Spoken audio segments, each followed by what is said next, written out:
Good morning, good afternoon, everyone. My name is Gad Lebanon, and I'm leading our Labor Market Institute at the Conference Board. Thank you for joining us for this special webcast, the labor market after COVID-19. You know, in recent years, when you attended our labor market webcast, they were mostly about labor shortages.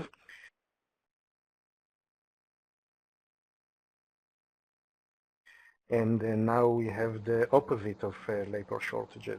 So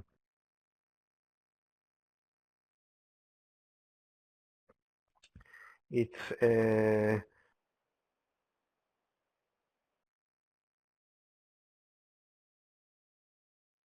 interesting time, and hopefully we're going to have a good webcast and you'll enjoy and learn from that. Some of the questions that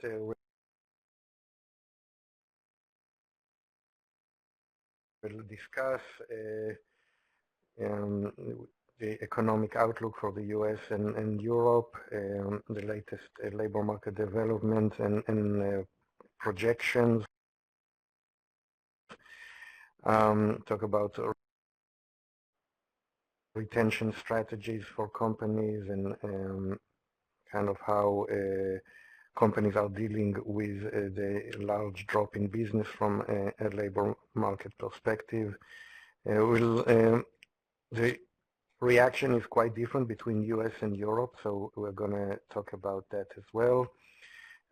One of the main developments is the large increase in working from home, so we're going to talk about that and what may be the implications for the future. And finally, if we have time, there are a lot of differences, not just across industries, but also across locations. So we'll talk about that.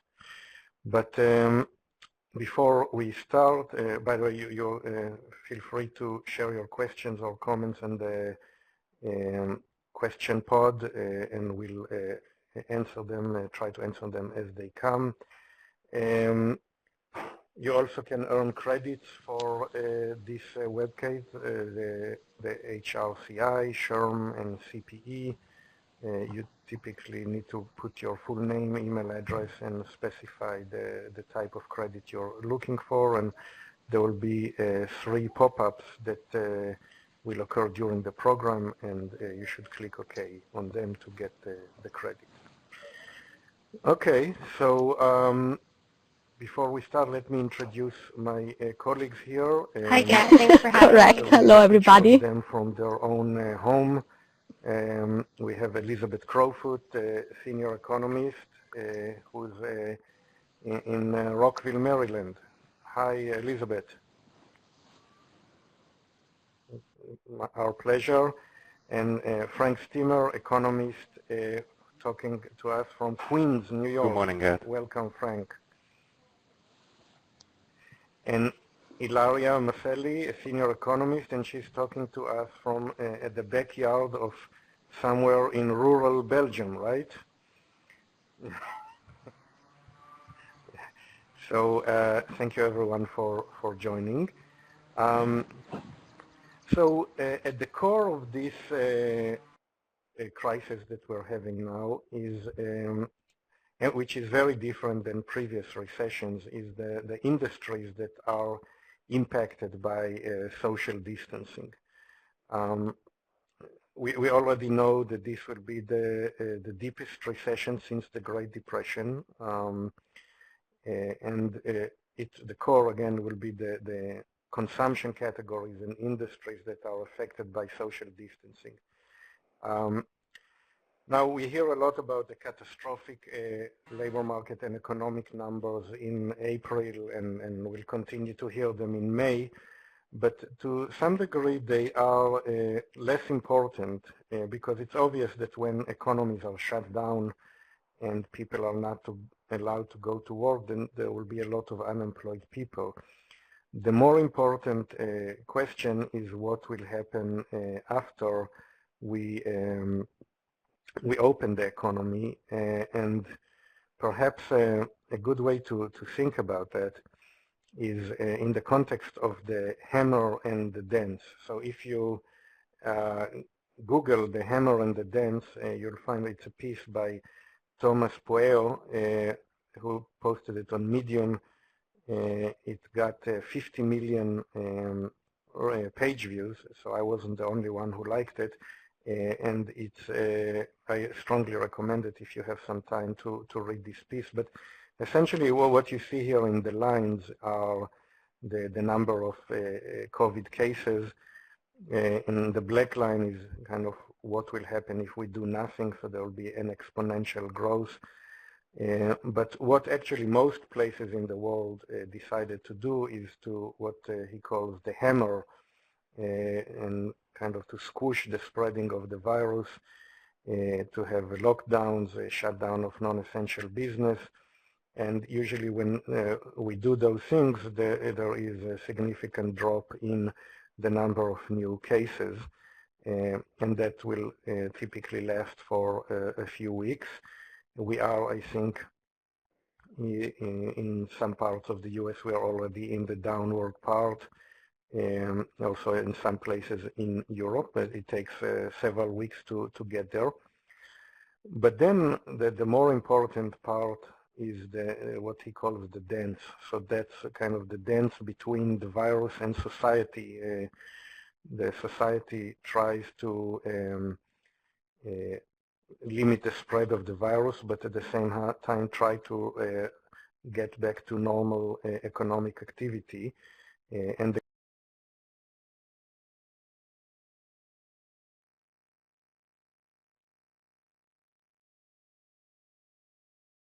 key here is to keep the transmission rate R below 1. So when R is equal to 1,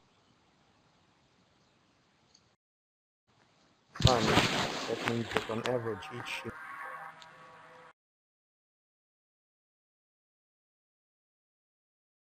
infected person infects one other person. When R is below 1, that's when the number of cases gradually dies down. When R is above 1, like it's been in most of the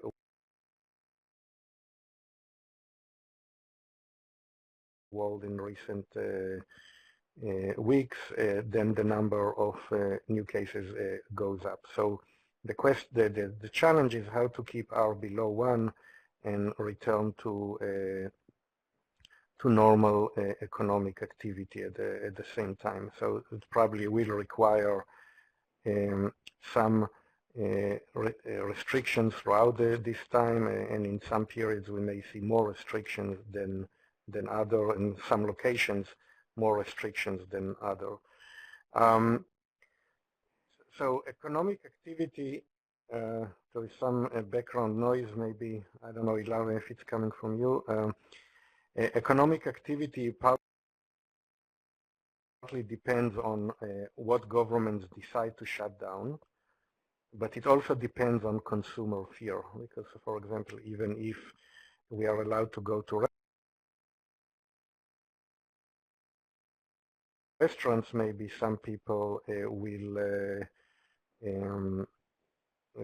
prefer not to do that as much as they used to, or not go on flights as much as they used to. So this will determine how much economic activity we have. And it's important to think about which consumption groups would be most impacted, and that depends on the risk of being infected. So, you know, going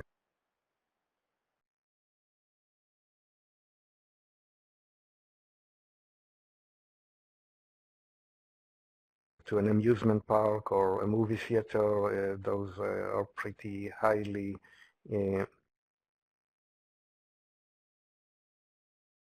contagious activities. But it also depends on how discretionary those activities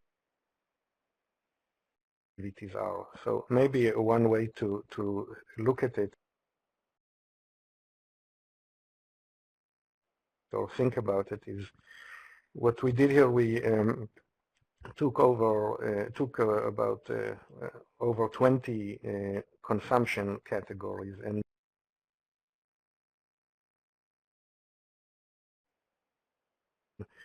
we tried to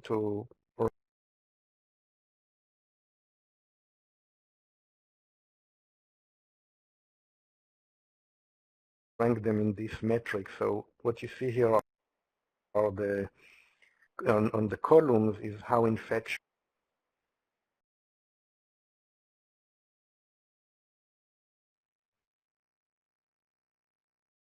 each activity is. So if you go all the way to the right, the most infectious are kind of the big events like concerts, sports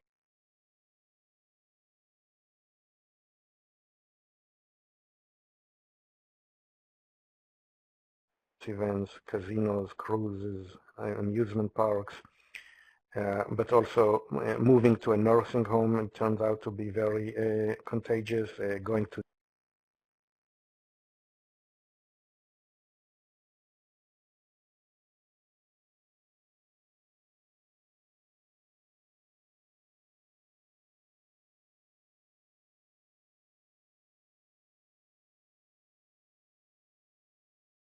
the gym, going to hospitals,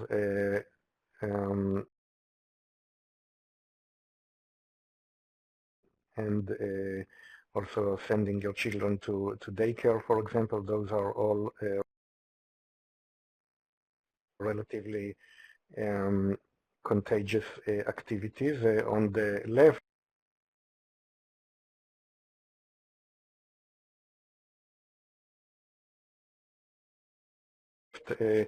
list, so that's typical retail and things like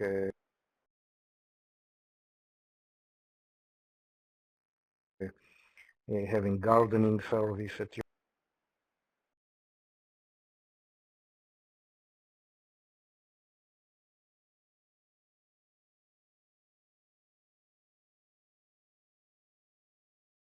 your home, or get your car repaired or appliance repaired.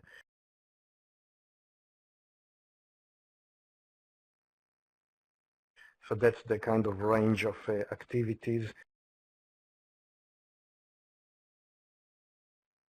But it also depends on how discretionary those activities are. Or in another way to think of it, how easy it is to avoid those activities for a year or two, which is probably the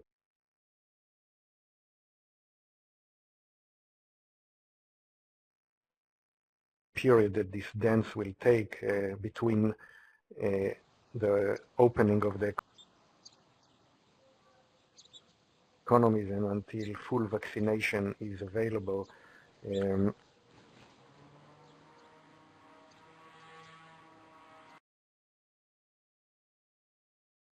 So things like, again, like those concerts, sports events, movie theaters,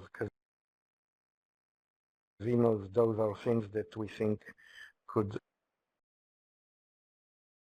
relatively easily be avoided for a year or two. Remodeling your house, shopping for jewelry, and on the other hand, there are things that are more essential and are harder to postpone, like to repair your car or appliance, or go to physicians and dental offices, or having a hospital operation, or sending your children to childcare is very like parents are going crazy, so they really want to send their children, and the children are going crazy too. So so this is kind of this framework. What if your activity, the activity is on the upper right side, so that means most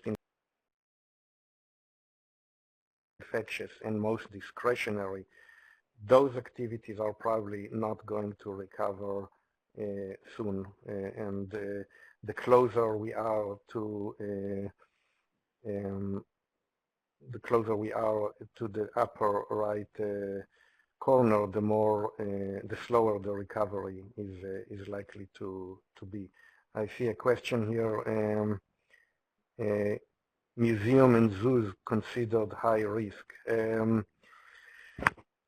Probably less than some of the activities here. I think, although I've seen some museums where you shoulder to shoulder in some places, so it depends. I guess there is a way to make museums less risky. Yeah, there was one other question above about, outdoor, so as I understand, consumer fear. What about employee fear? But you know, both are you get exposure to a lot of other people.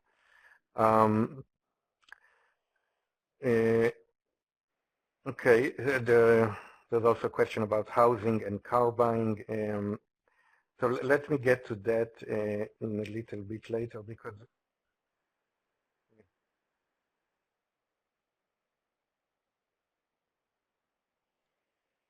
yeah, so we will get we'll definitely get to that later when we talk about teleworking, because I think where this plays is that we are now forced to telework, but I think that when the economy opens up, there will still be a lot of employers and employees that would continue to telework, and that because of the fear, the justifiable fear, if you can do your work more or less at the same level from home, why risk your life in jumping into a subway or an airplane? Air travel is definitely, there's a question here, definitely up there in terms of contagion. So, you know, visiting the Grand Canyon by itself doesn't sound very contagious, but if you have to take a flight there, then that raises the risk considerably. Okay, let me continue to make sure we cover most of what we did, and if there are questions that I'm not able to answer or we're not able to answer on the spot, we will get back to you later, but keep sending the questions. We'll try to address as many as we can during the show. I think there's an important distinction also. So in terms of the risk, older people are much more at risk than younger people once they get infected.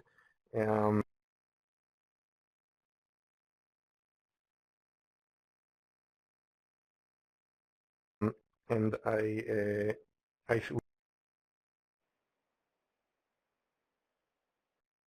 we think that they will cut back more on spending because they will experience a more severe and longer social distancing.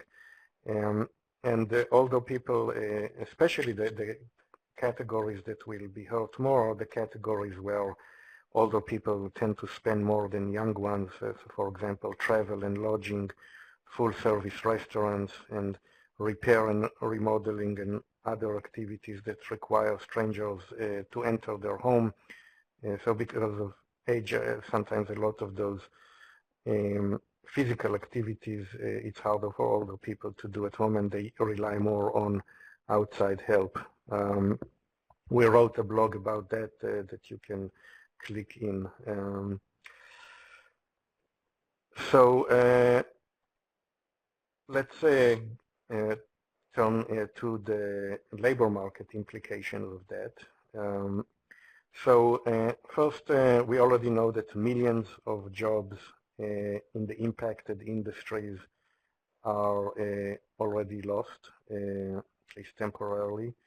And there will be second round effects of we are just entering a deep recession, and in a typical recession there are a lot of cyclical industries that I'll get to in a minute.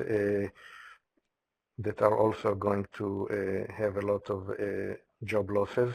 The unemployment rate could reach 15 to 20% in April and May, and could easily remain in double digits for the rest of 2020. Just to give you a perspective, in the peak of the Great Recession, the unemployment rate in the US was 10%, and so we are already well above that.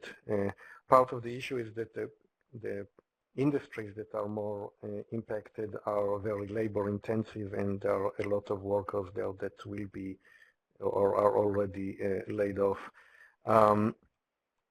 So we're going to talk a little more about the characteristics of the laid off workers, but they are quite different than the average worker. You know, they are concentrated in certain occupations like food services, building and grounds cleaning, maintenance, personal care and services occupations. They'll also get more and more, it will come from manufacturing and constructions, which are very cyclical industries. They typically have lower educational attainment and earn less, and they have a higher share of women, younger people, part-time workers, and Black and Hispanic workers, especially Hispanic women. There is a huge share of them among the people who are likely to lose their jobs.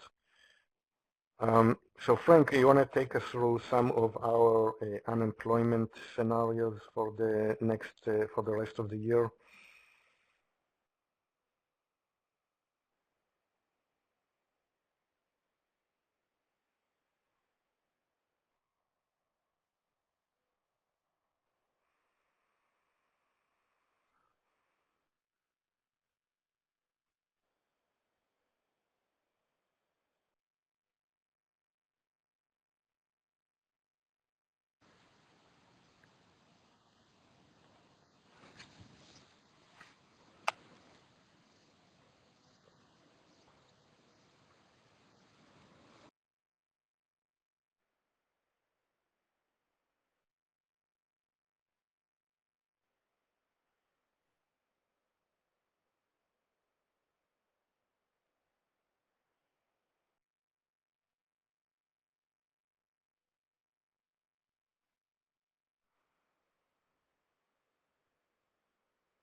Thank you, Frank. And there are a couple of questions here. One,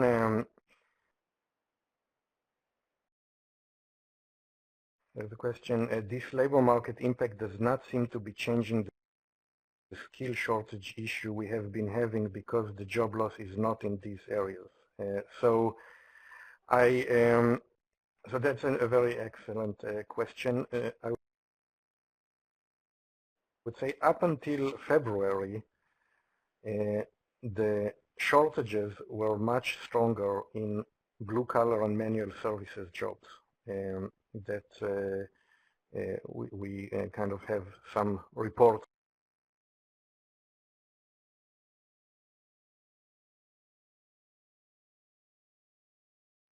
on that in the past. So I think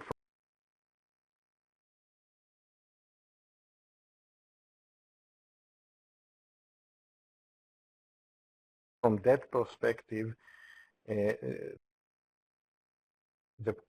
picture completely changed because a lot of the layoffs that we are seeing now are also for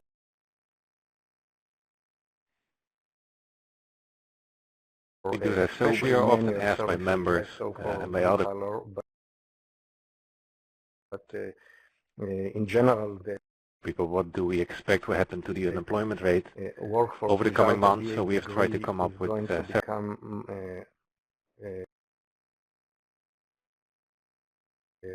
estimates aligned to our GDP forecast.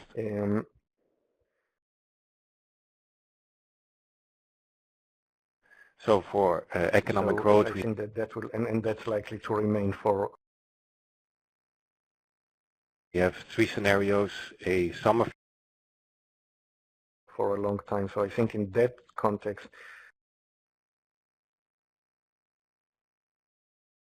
scenario where we expect that people who hire low. There's a big economic contraction in the second quarter. People with lower education levels, they are going to have and then we start to recover, but of course we know in the coming years.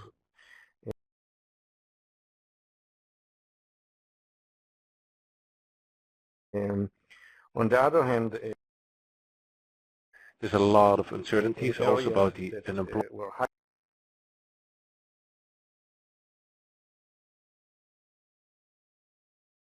High-skilled, where there were shortages like employment rates, forecasting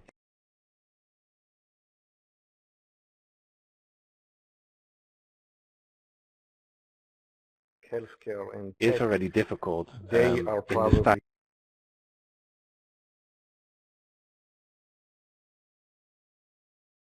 going to see a extremely difficult tight labor market because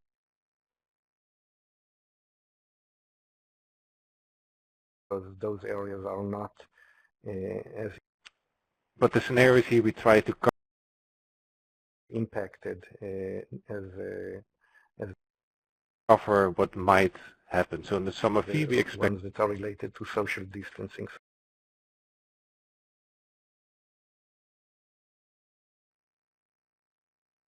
So the recovery in the third quarter, at least in terms of economic growth, but it doesn't mean that unemployment rate directly goes back to where. There is also a question.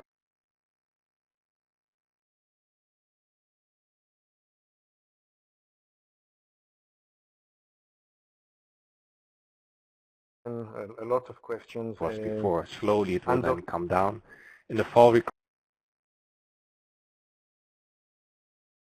documented workers in food services. Recovery scenario that would be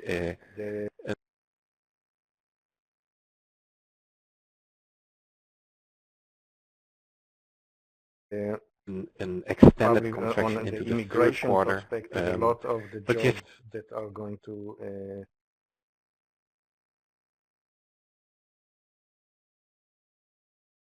you can see the estimates here, even though that are lost, there are a lot of immigrants. They're in between 21 or 18%. Legal immigrants and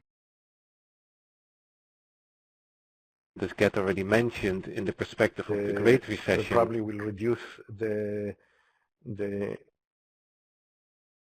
the unemployment rate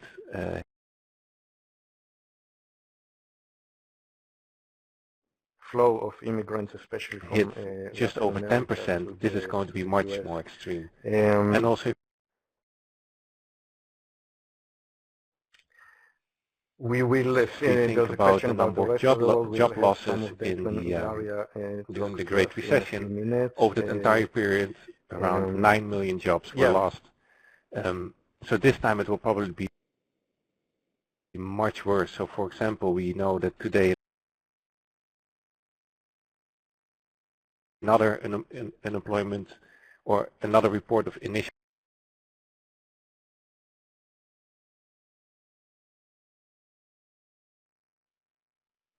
claims of unemployment came out, and over the last 5 weeks that totaled 26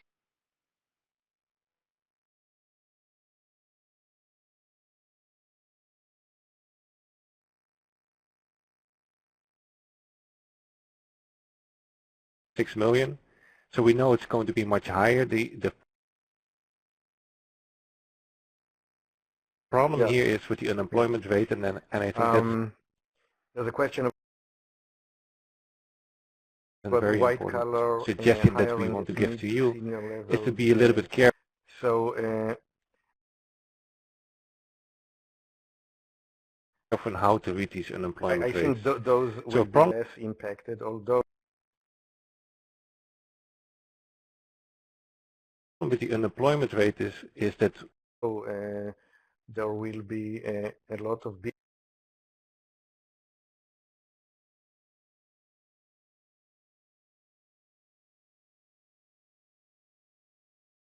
once you lose your job, you only count it as an unemployed. In the most impacted industries that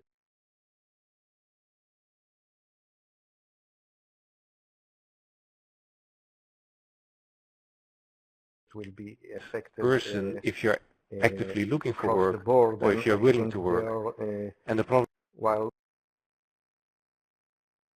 the layoffs will be stronger with that is that governments currently don't want us to work in some occupations. A lot of businesses are closed down, so they're not hiring. So it may very well happen. The impact would be smaller.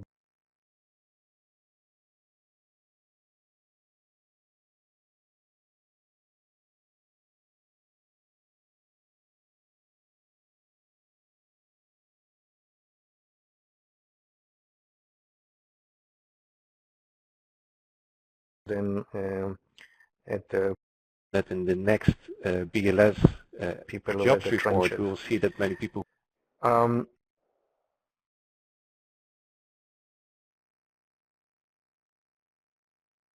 lost their jobs will not be counted.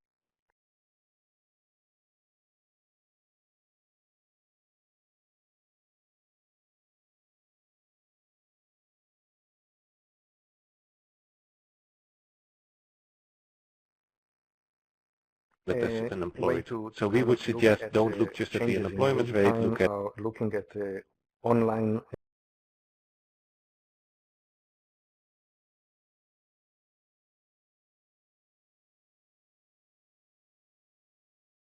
job ads. Overall job losses, another measure. What we have here is don't just look at the unemployment, but March 29th to April 11th. See how many people moved from full-time employment, for example, started part-time employment for economic reasons. There are in some groups of occupations, because that can give a much clearer estimate of how deep the job losses are going to be. Some of them are over.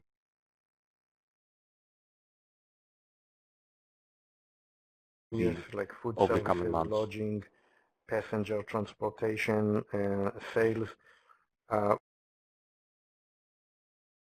But we are also seeing some large drops in surprising groups, like in health and education, like for example, physician's office and dentists. and therapy, physical therapy, those kind of occupations that require a close physical proximity and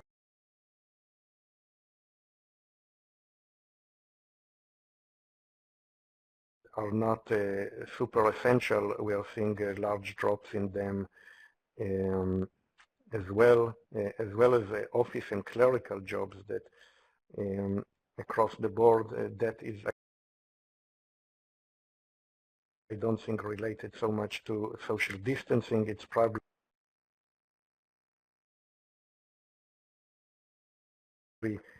many of those jobs were gradually being automated in recent years.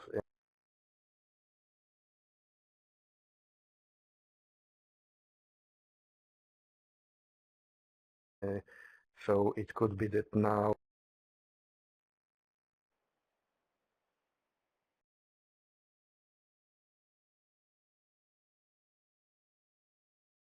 that a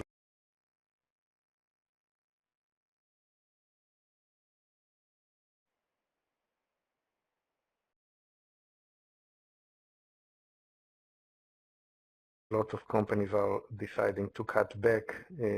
Those are on cost. Those are some of the occupations that will suffer the most.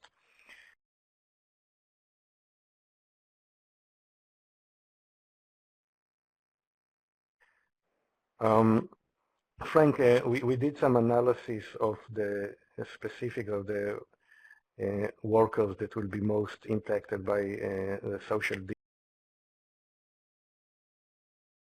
distancing crisis.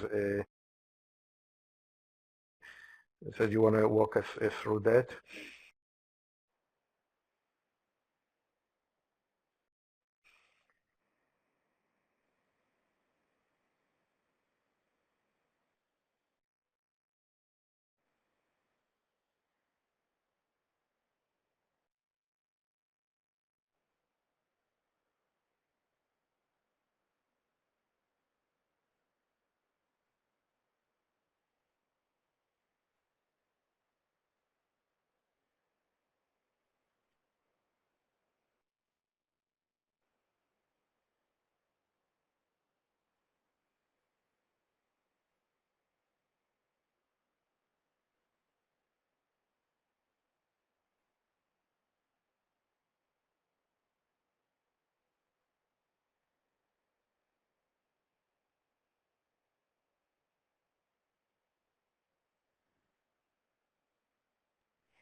No, that's I understood everything you said. Yeah.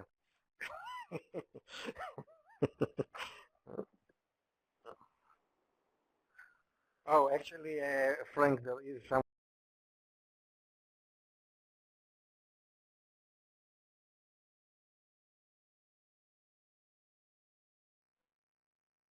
someone who asked if you can walk through that again.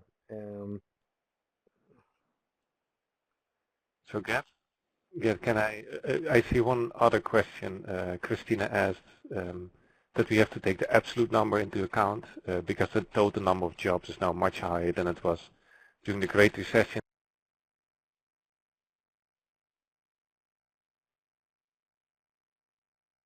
So I think that's a very good comment. I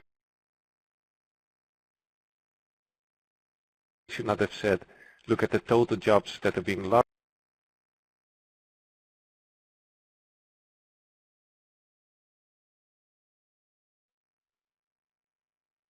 now, but look at the employment population ratio.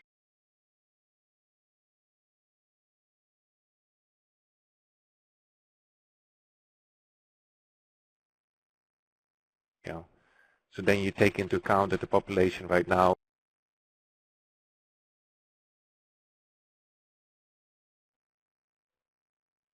is larger than it was 10 years ago.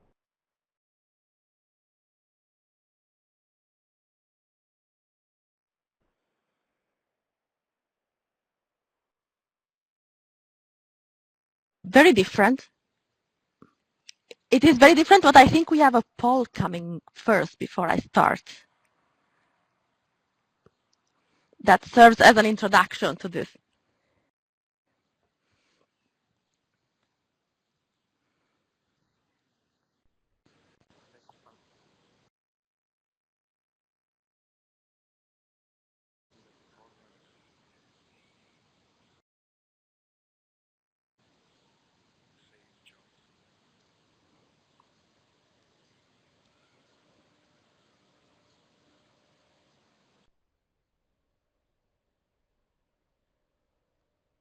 Okay. The numbers keep changing. And there are a couple of questions here.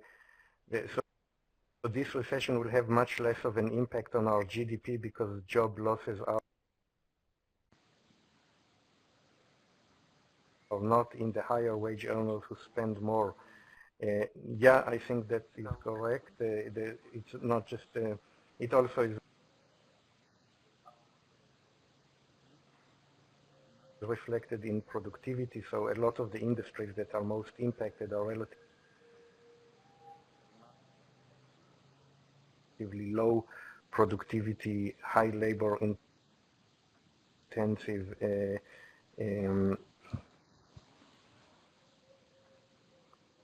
industries. So that means that the impact on employment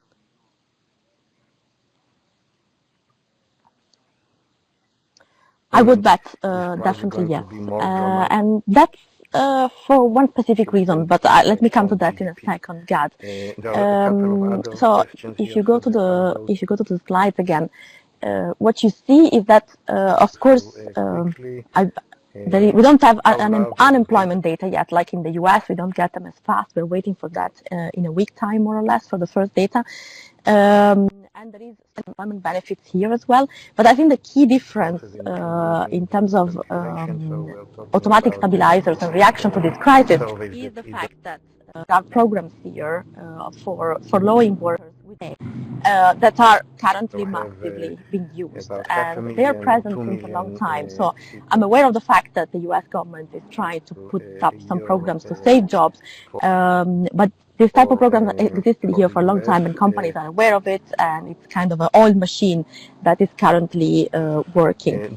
And they, in particular, they're present in 3 countries on a big scale. So in France, Germany, and Italy. So three of the 5 big European countries have this type of program in place. So the result of that is basically because companies are accessing this program, what we cannot do is what Frank did at the beginning. So if you remember, one of the first slides was a translation of our scenarios for GDP growth into unemployment figures. And we are having a hard time doing that precisely because we don't think as many people are losing their jobs on this side of the world because a lot of people are put on these furlough schemes. And we have proof of that in the past. So if you go to the next slide, you will see that around. So Frank, sure, please do. Education and wages, we found some other large differences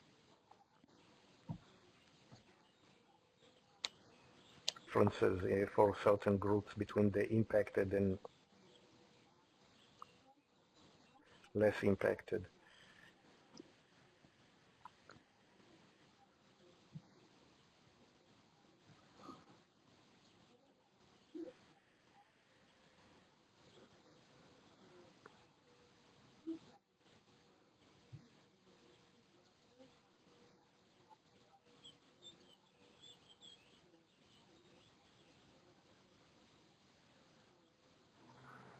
Yeah, and that definitely will have an impact on, it's having an impact on the numbers.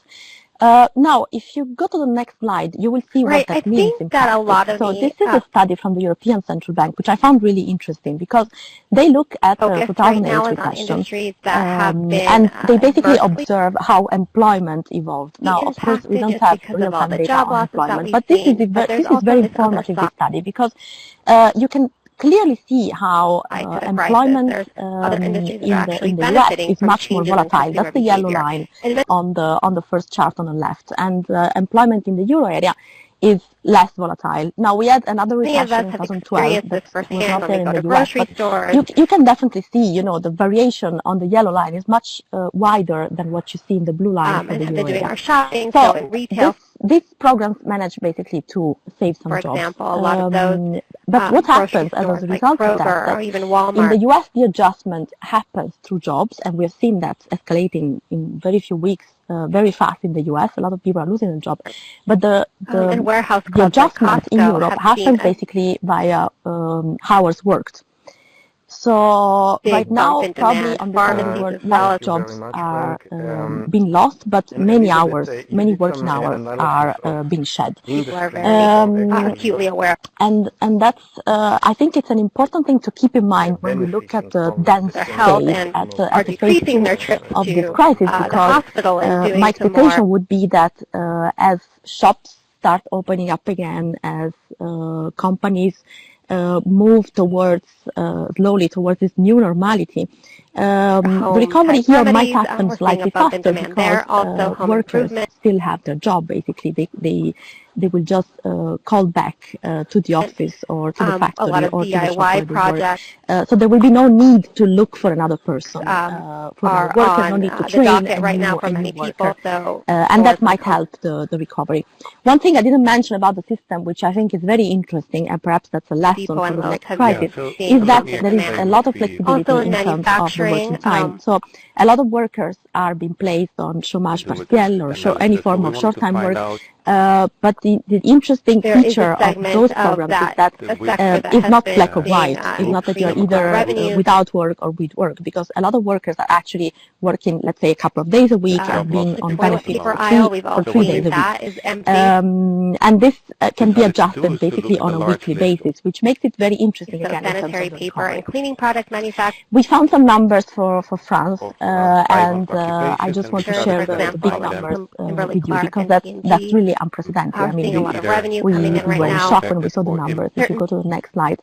So the French Labor Ministry is updating the figures on a weekly basis. And what we know since the update of a couple of days ago is that currently there is 10.2 million workers in France that are benefiting from this type of schemes, and that's basically 36% of the workers. Now, just to speculate of what that would mean in terms of unemployment, imagine that half of these people were fired instead of putting on chômage partiel. Now the unemployment rate in France would be 26%. So these numbers are just huge and unprecedented. As I said, this scheme exists. We don't have data that are as good as these in other countries, but we are trying to map roughly the size of the program in other countries as well. So if you go to the next slide, you will see that based on an update from Italy from about 2 weeks ago, there are 4.6 million workers in Italy under a similar scheme. We don't have an amount of workers for Germany, but we do have a number of companies, which is 700,000 companies, which is more or less in line with the French numbers. So the number of workers might be more or less in the same scale. And I put Belgium because I'm really you know, Belgium is a small country. I came across the news. I live here, and basically already more than 2 weeks ago, updating April 8th, there were 1.3 million on the same type of scheme, which is 26% of workers in Belgium. And this is considered an update from more than 2 weeks ago, so this number is probably higher, matching the French numbers. One last point to say that we looked also at the sectors where these workers are from the French data, and of course affected the lion's share of these numbers to be in construction, hospitality, food preparation, etc. But what we learned from the numbers is that to that, we also looked at other couple of sectors that we didn't expect and are actually showing big numbers as well, and that's construction and manufacturing. And this gives an idea of how really wide the economic impact of this crisis is, because we are already in a sort of diffusion of the crisis, not only from the most impacted, from the sectors that are closest to the fire, but also other sectors connected to that. I mean, at the end of the day, everything is connected in the economy, and we can really see that from the share of workers are alternative methods of in the scheme. Services that we have seen either get face-to-face or are now just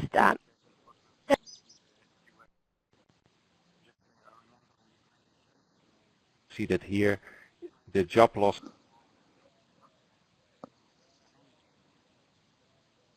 Spending more time doing these types of activities that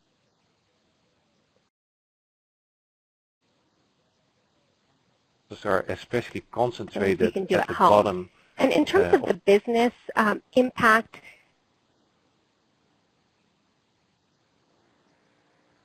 the wage COVID-19 has really forced some businesses to go through a very rapid digital transformation. So they're now having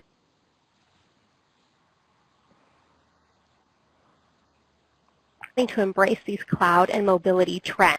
You want to add something that they hadn't been doing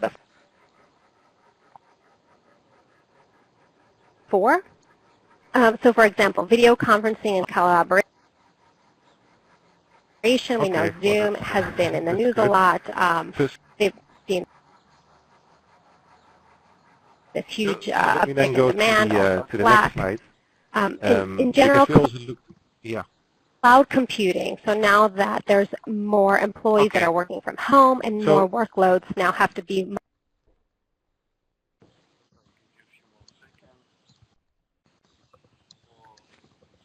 migrated to virtual platforms and to the cloud, so that businesses can function as usual. There's more demand for these this type of cloud.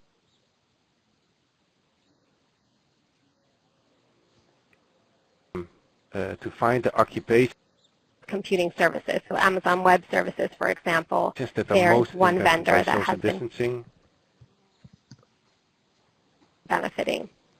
So these are trends that are unlikely to reverse in the IT industry, that really can be a catalyst for accelerating these trends that we were already seeing in e-commerce and online collaboration and cloud computing, whereas some of the more temporary retail and manufacturing changes, we'll probably see those fade away in a medium. Within that occupation, this large group we checked, how do their demographics look? So what we found is that within these groups, they have a relatively low share of people with a bachelor degree or higher.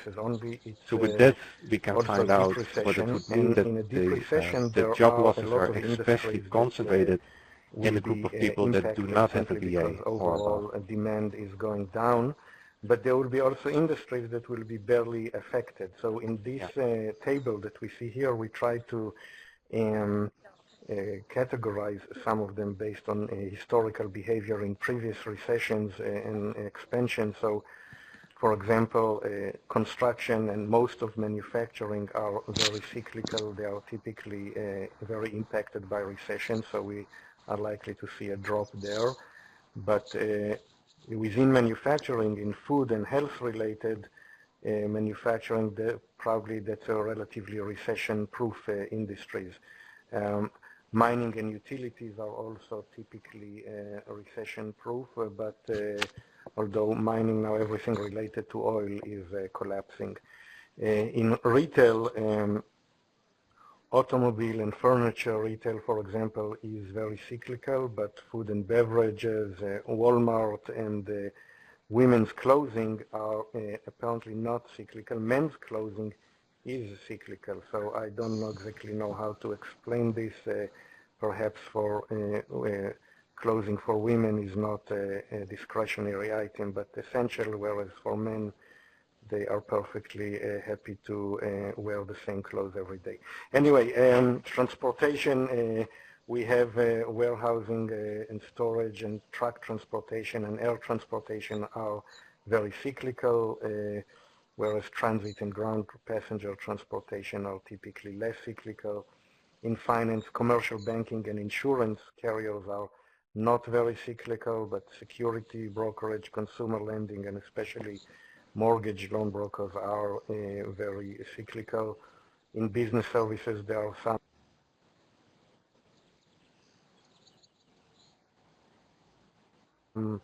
services that are not very cyclical, but then, you know,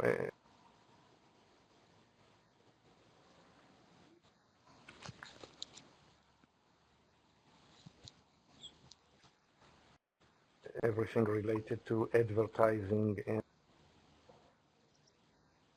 and employment services, and especially the temp help services industry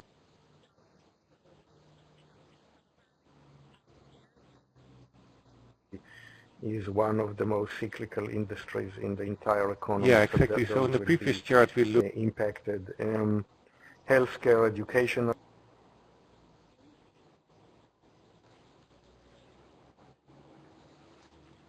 Looked at educational attainment. So in this chart, the first one you see the percentage and vacation, camping, government. Those are things that are typically part-time workers within these occupations.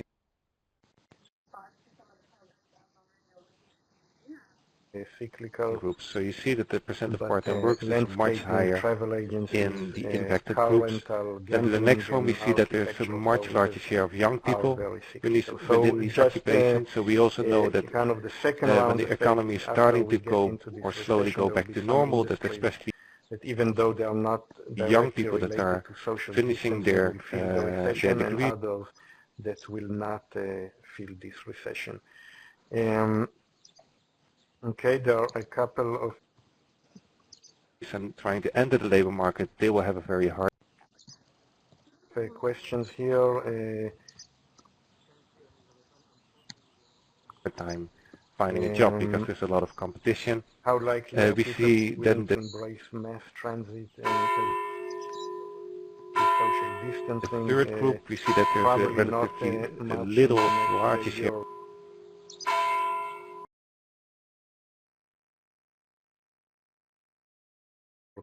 of women working in these occupations.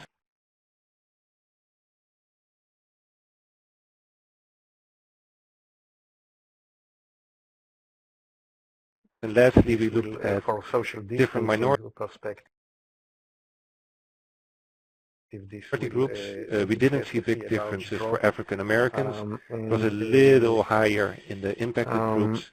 But especially for Hispanics and especially Hispanic women, we see larger differences. Forefront of this event based on all other sources I've seen thus far. Okay, I'm not sure I understand this question.